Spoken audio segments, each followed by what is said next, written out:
అందరికీ నమస్తే అండి. టీడీపీ కూటమి ప్రభుత్వం అధికారంలోకి వచ్చాక చంద్రబాబు గారు సీఎంగా బాధ్యతలు చేపట్టిన తర్వాత మొదటి సంతకం మెగా డిఎస్సీ మీద చేశారు. దీనిలో భాగంగా 16,347 పోస్టులకు భర్తీ చేస్తున్నాము అని చెప్పారు. దానికి సంబంధించి ఏర్పాట్లన్నీ జరిగాయి. మొన్న క్యాబినెట్లో కూడా ఆమోదించారు. మొత్తం బాగానే ఉంది.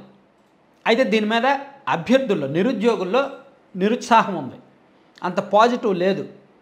ఎందుకంటే ఎస్జిటి పోస్టులు బాగా తక్కువ ఉన్నాయి. ప్రతి జిల్లాలో మినిమం 3 నుంచి 400 ఎస్జిటి పోస్టులు భర్తీ చేయాలని వాళ్ళు కోరుతున్నారు. ప్రతి జిల్లాలో మినిమం 3 నుంచి 400 ఎస్జిటి పోస్టులే భర్తీ. ఎస్జిటి పోస్టులే 3 నుంచి 400. ఆ స్కూల్ అసిస్టెంట్లు, పీఈటీలు ఇవన్నీ వేరు. మళ్ళీ ఓన్లీ ఎస్జిటీలు మాత్రం ఎక్కువ, ఎందుకంటే దానికే ఎక్కువ కాంపిటీషన్ ఉంటుంది, దానికే ఎక్కువ అర్హులు ఉంటారు. సో అందుకే ఎస్జిటి పోస్టులు 3 నుంచి 400 భర్తీ చేయండి ప్రతి జిల్లాలో కూడా అని చాలా జిల్లాల నుంచి డిమాండ్లు ఉన్నాయి. మొన్న అనంతపురంలో కూడా ధర్నా చేశారు. విద్యార్థులు రోడ్డు ఎక్కారు, ఆందోళన చేశారు, కలెక్టరేట్ దగ్గరికి వెళ్ళారు, చూసాం మనం. అంటే ఇప్పుడు ప్రభుత్వం రిలీజ్ చేసిన మెగా డిఎస్సీ మీద నిరుద్యోగుల్లో డిఎస్సీ కోసం ఎదురు చూస్తున్న ఆ 15-20 లక్షల మందిలో దాదాపుగా ఒక సగం మందికి అంత సంతృప్తి అయితే లేదు.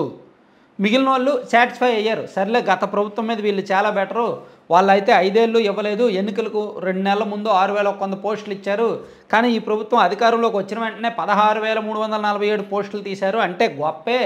కాబట్టి మనం ఖచ్చితంగా ప్రభుత్వానికి సహకరించాలి, మన ప్రయత్నం మనం చేయాలని సగం మంది పాజిటివ్గా ఉన్నారు.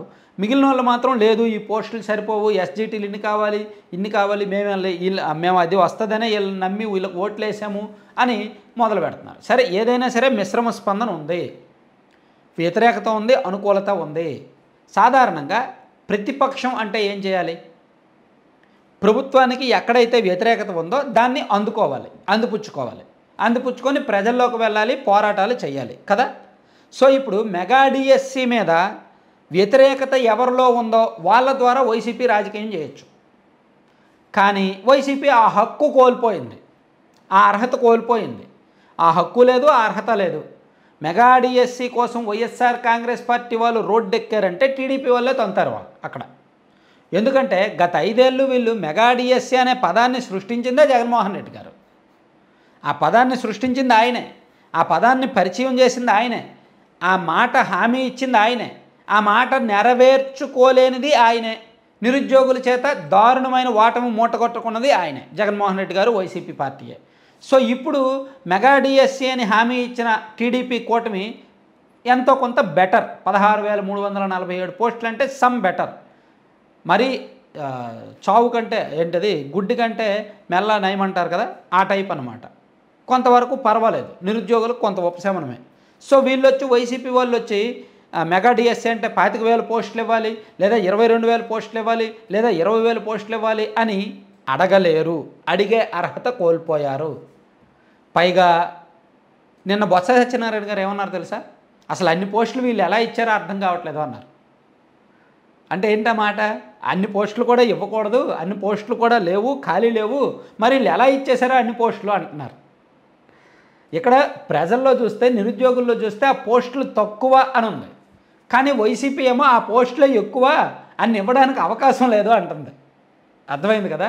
అంటే ప్రతిపక్షంగా ఉంటూ ప్రతిపక్షం పాటించాల్సిన కనీస ధర్మం ప్రజా పోరాటాలకు మద్దతు ఇవ్వడం, అది చేసే అర్హత కూడా వైఎస్ఆర్ కాంగ్రెస్ పార్టీ కోల్పోయింది.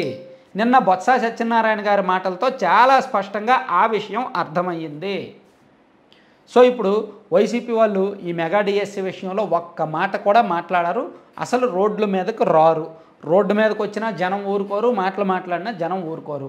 అందుకే వాళ్ళు ఇంటర్నల్గానో ఇన్సైడ్గానో కొంతమంది విద్యార్థుల్ని, కొంతమంది నిరుద్యోగుల్ని రెచ్చగొట్టి రోడ్డు మీదకి పంపించడమే తప్ప, వాళ్ళు తెర వెనుక ఉండి వీళ్ళని రెచ్చగొట్టడమే తప్ప వాళ్ళు నేరుగా రాలేరు. వస్తే మాత్రం జనం ఊరుకోరు.